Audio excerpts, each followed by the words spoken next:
10 months between fights. I mean, I got to imagine that wasn't your choice. I mean, this doesn't seem like something you would do. Yeah, it's not.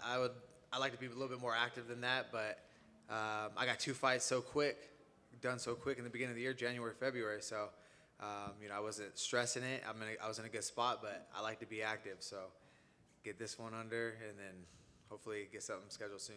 Yeah, I had a feeling you'd want to be more active. But that said, like I said, 3-fight win streak right now. How are you feeling about kind of just where the point that your career is at this moment? It feels right. We've been here before. When I first got into the UFC, I was on a 3-fight win streak, and I was ranked right away, and we did that. So I think I'm back in that same spot, but I'm better prepared this time. I feel a lot more comfortable in my skills. I'm more well-rounded. I've been working on a bunch. I've been adding in more time to Coach Oyama's over in California. Back home, American Top Team Portland. I added in my coach Dylan Fussell too. Just feeling a lot more confident this go around. That's awesome. Yeah, I was going to ask you about your training situation. So you just kind of keeping a rotation? Is that kind of the plan for you?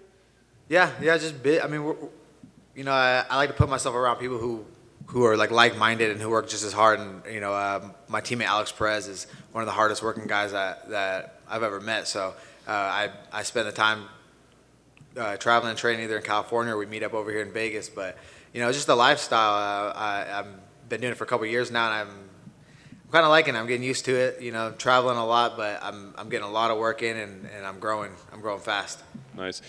So I think it's so interesting that you talked about, it's kind of like the position you were in before, but maybe you weren't as confident. Like, what was it? Was it just maybe like I don't know if I'm really supposed to be here, or what was the feel that it's different now from then?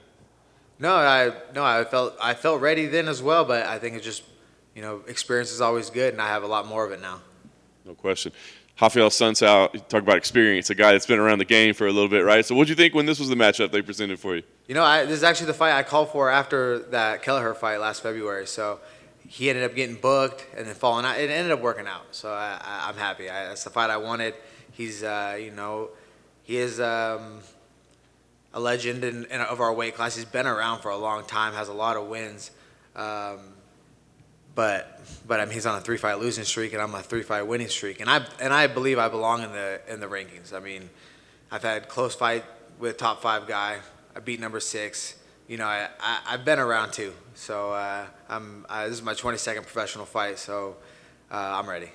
Yeah, I was curious about that, right? Because Raphael Assuncao, as you said, like a legend of the division, but he's had some losses. So I was curious if it was like, what appealed to you? Because normally, you like to fight the other guy that's on the win streak or whatever. Was it just his name value that made you say, like, that's why I want it? Oh, no, I think it was just at that time, I always look at who has fights and who doesn't. And at that time, he didn't have a fight, and he was ranked. And I'm salty because I'm not ranked, so I'm trying to fight someone who is. You think you touched on it, but I was going to ask you. I mean, this is such a stacked division, right? I mean, it's killers top, but a win here, you feel like your name definitely needs to be in those rankings. Oh yeah, definitely. I mean, he's 12 right now. Yeah, I think it'd be ridiculous if I'm not in the rankings after this one. But at the same time, I'm just going to keep doing what I do. I already know I could compete with the best and beat the best in the division. So I'm just, the plans never change. Just keep working hard. Yeah, and is the goal here to just get another win, keep the win streak going, or do you feel like you need to go kind of make some kind of statement so maybe people do give you, that respect?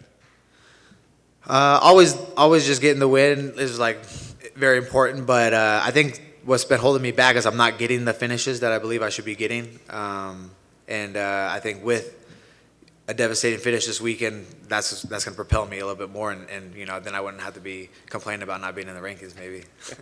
Nice. Last thing for me, the mullet game is growing strong in the UFC. There's a lot more people sporting it. I mean, do you feel people are, they're taking your style, or do you respect to see that people are embracing maybe the culture that you're bringing? No, I love it. I love to see all the mullets, but everyone knows who has the best mullet in the UFC, so. At the end of the day, I'm bringing back. I know the mullets have had a tough one the last few weeks, but I'm bringing a win back for the mullets. Hey, Ricky, who are some other mullets that you like? Well, early on, I think Mike Piles and Chiesas were like the mullets where I'm like, God dang! And then my coach. That I was working with back, when I started, Ian Loveland, he had a crazy mullet. So I think those were the inspirations.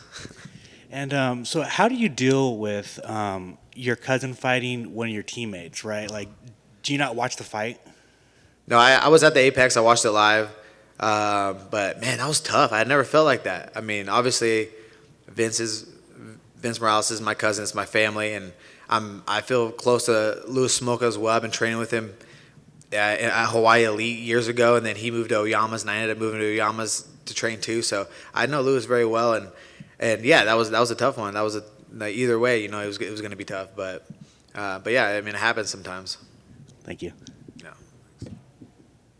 Yeah, I'm just curious. If you win this obviously puts you on a bigger trajectory upwards at 135. I know the Sean O'Malley fight is being brought up to you a lot and kind of being in the discussion for that.